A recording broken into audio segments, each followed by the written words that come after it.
nombre es Alberto Paramio, soy profesor del Departamento de Psicología de la Universidad de Cádiz y coordino este taller acerca de los grandes experimentos de la psicología social en el siglo XX.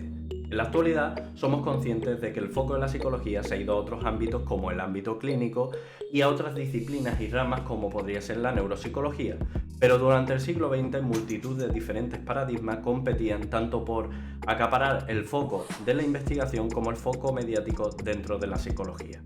En este contexto, la psicología social supuso una revolución gracias a los experimentos que nos permitieron comprender cómo nos comportamos dentro de un contexto y en relación a quien está a nuestro alrededor. Hoy les rendimos homenaje a esos investigadores que hicieron posible avanzar nuestra ciencia.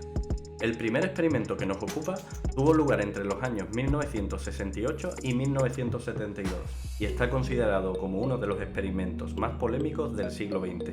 Durante esos años, el psicólogo David Rosenhan quiso comprobar si podía infiltrarse como si fuera un enfermo mental dentro de un centro psiquiátrico en los Estados Unidos. Para ello, él y 7 de sus colaboradores se hicieron pasar por pacientes con síntomas de enfermedad mental y en todos los casos ellos pudieron ingresar dentro de estos centros. Una vez allí dentro, ciertos pacientes se dieron cuenta de que Rosenhan y sus colaboradores no sufrían este tipo de trastornos.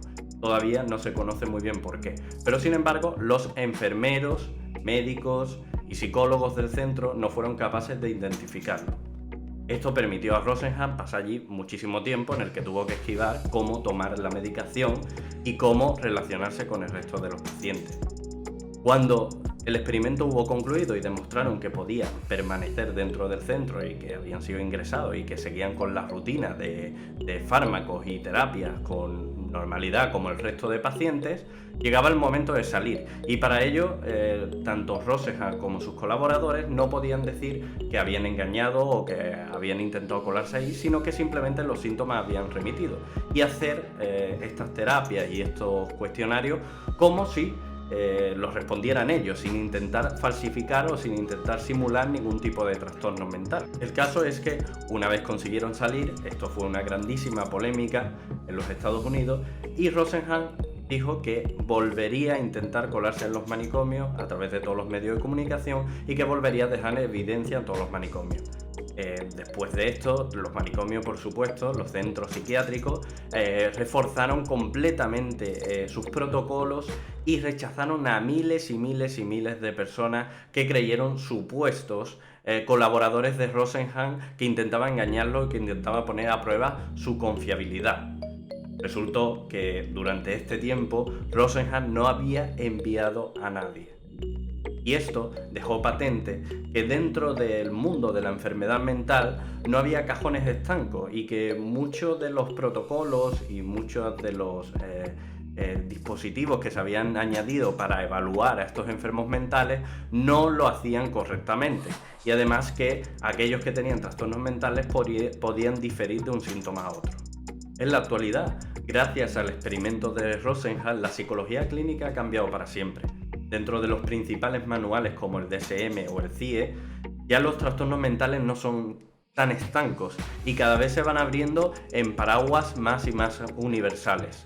De hecho, hoy día no se considera que una persona por tener ciertos síntomas o signos sufran de un trastorno mental. Incluso la propia definición del trastorno mental en sí está siendo puesta en duda.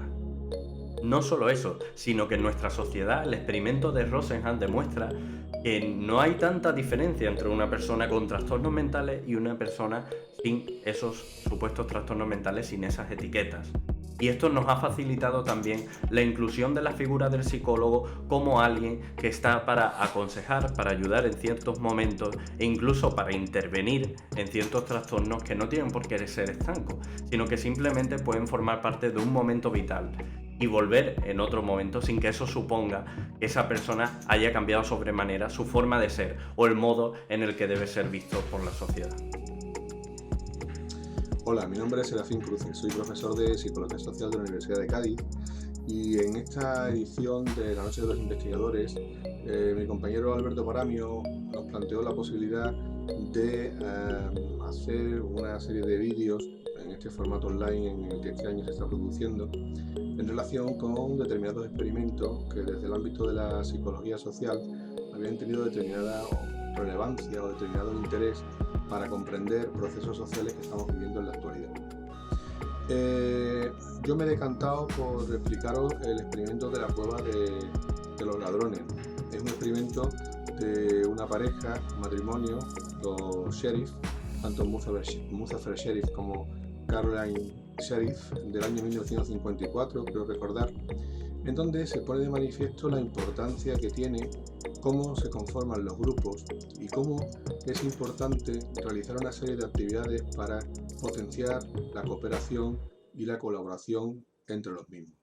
Si nos paramos a pensar, hoy en día vivimos en un mundo donde la polarización grupal está ganando cada vez más terreno y en donde los posicionamientos grupales son cada vez más exacerbados, haciendo que se haga casi imposible la posibilidad de llegar a determinados acuerdos sobre temas que son realmente vitales para el conjunto de la ciudadanía. Bueno, pues paso a comentar un poco este experimento y al final os comento bueno, pues cómo lo que se ve en el experimento se traspasa a lo que sería la realidad actual.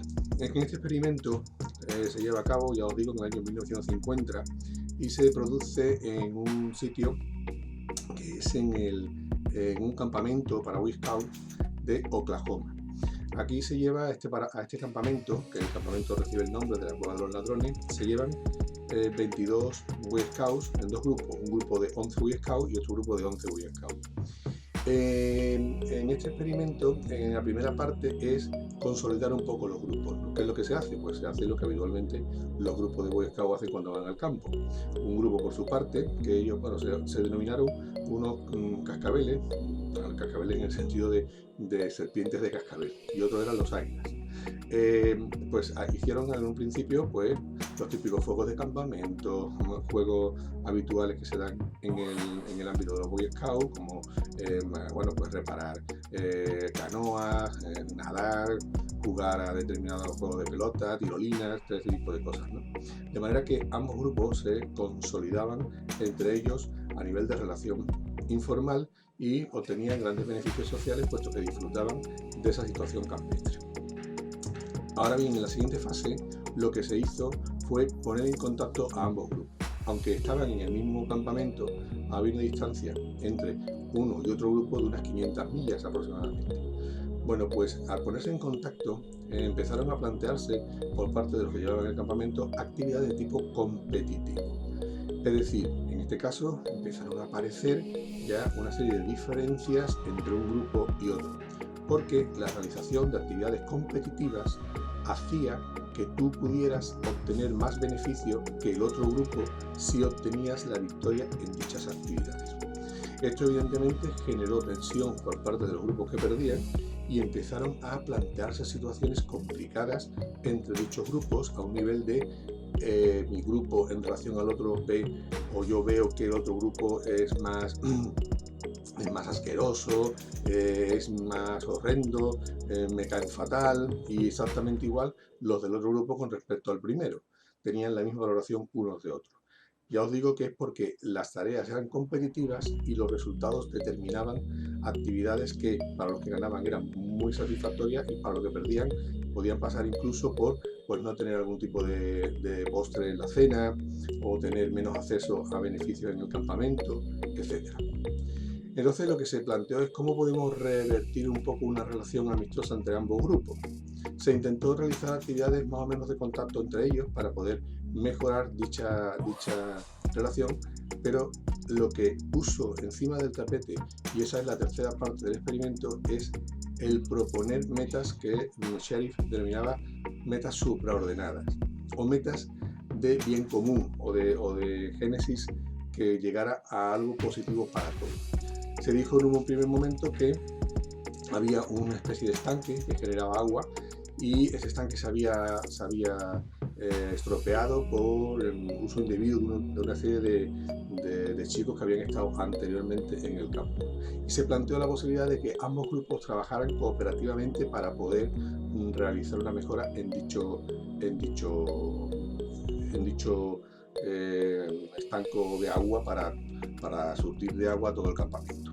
Esto hizo que ambos trabajaran conjuntamente y pudieran llegar a un objetivo común, Y la segunda parte fue, por ejemplo, tirar de un camión que traía cosas buenas para ambos, pero no solamente los recursos de uno, el grupo, solamente 11 no podían con ese camión, hacía falta la capacidad de los 22, y así también lo sacaron adelante ese camión, y todos disfrutaron de los recursos que traía ese camión. Es decir, lo importante del experimento es que si nosotros queremos obtener un esfuerzo colectivo, por muy antagónico que puedan parecer a priori los grupos, necesitamos metas supraordenadas, es decir, metas que vayan más allá del interés de una parte grupal o de un pequeño grupo. Tienen que ser cosas que nos unan a todos. En ese caso, sí podremos obtener beneficios a nivel global, a nivel social, cuando tenemos una amenaza común. Esto se da, o lo habéis podido ver en algunas películas de superhéroes, ¿no? En los cuales cuando hay una amenaza de fuera o del exterior, pues todo el mundo, por muy diferente que sea, se aglutina para poder llevar esa solución al problema.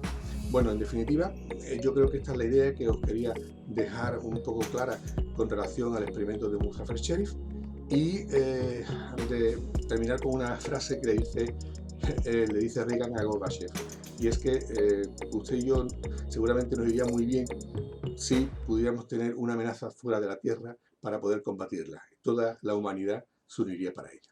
Muchas gracias. En el año 1961, el máximo responsable del exterminio nazi, Adolf Eichmann, fue capturado en Buenos Aires por un comando israelí y juzgado por crímenes contra la humanidad y condenado a muerte. En ese mismo año, el psicólogo americano Stanley Milgram se planteó si Eichmann había actuado por pura maldad o simplemente se había dedicado a seguir órdenes superiores. Es decir, en el fondo se planteaba si en el régimen nazi los alemanes se habían vuelto locos y malvados o simplemente se limitaban a seguir órdenes, realizando actos que incluso fueran en contra de la propia moral. Para contestar a esta pregunta, Milgram realizó un experimento muy ingenioso que consistió en poner un anuncio de periódico donde se pedían voluntarios para participar en un experimento de memoria.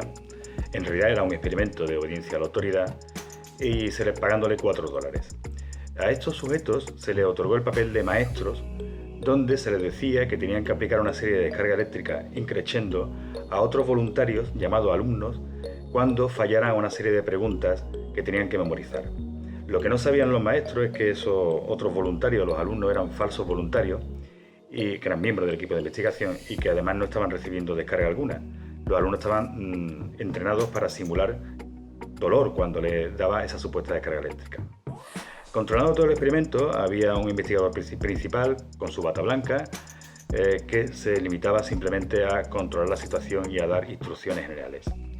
Al principio, cuando los sujetos, los verdaderos voluntarios, los maestros, aplicaban descargas pequeñas, no tenían ningún problema. El problema venía cuando esas descargas se incrementaban en intensidad. Cuando se iba incrementando en intensidad, los sujetos alumnos, los falsos voluntarios, como digo, empezaban a quejarse, a decir que tenían problemas de corazón, que querían parar el experimento. Ante esa duda de los sujetos maestros, el investigador principal, con su bata blanca, siempre les decía lo mismo: debe continuar, el experimento no puede parar, siga aplicando las descargas, pero tampoco sin alzar demasiado la voz. Los maestros continuaban aplicando la descarga hasta el punto de que, superadas los 300 voltios, los sujetos alumnos entrenados empezaban a simular estertores y ataques de corazón. Y ante la duda de los maestros, siempre el investigador principal decía lo mismo, la misma frase: por favor, continúe, el experimento no debe parar. Antes del experimento se había considerado que solo unos pocos voluntarios, maestros, alcanzarían el máximo de voltaje, que era 450 voltios, por cierto, un voltaje que es potencialmente mortal. Pero la realidad que se encontraron fue otra, y es que el 65% de los sujetos voluntarios maestros habían aplicado la máxima intensidad del voltaje, 450 voltios, y ninguno de ellos paró antes de los 300 voltios. Este experimento viene a decir que, sometido a una autoridad, aunque esa autoridad no sea excesivamente impositiva, las personas somos capaces de realizar actos que van en contra de nuestra propia ética personal, porque descargamos nuestra responsabilidad, nuestra culpa, achacándosela a que estamos siguiendo órdenes de un líder. Lo interesante de este experimento es que muchos años después, en el año 2009, un equipo de investigación francés reprodujo el experimento Pero introdujo un elemento distinto también, que fue cambiar el contexto. En vez de en un laboratorio, se realizó el experimento simulando un programa de televisión, un concurso televisivo. Se quería también no solamente comprobar si el porcentaje del 65% sería diferente, mayor o menor, pasadas las décadas, sino si la influencia de la televisión podía incrementar o disminuir los datos. Lo que se encontraron fue que del 65% del experimento original de Milgram, en el experimento de 2009, el 81% de los sujetos voluntarios maestros llegaron a aplicar el máximo voltaje de 450 voltios. Estos experimentos sobre obediencia a la autoridad, no solamente el de Milgram, sino el de Zimbardo y el de Jones, nos viene a indicar, como digo, que el comportamiento de las personas depende del grupo al que pertenece, de las circunstancias que le rodean y también de si están sometidos a alguna autoridad, hasta el punto, como repito, que sometidos a una autoridad somos capaces de realizar conductas que en principio nunca realizaríamos por nuestra moral y ética personal. A veces esa autoridad está clara y está bien definida, como ocurre en los regímenes dictatoriales o autoritarios.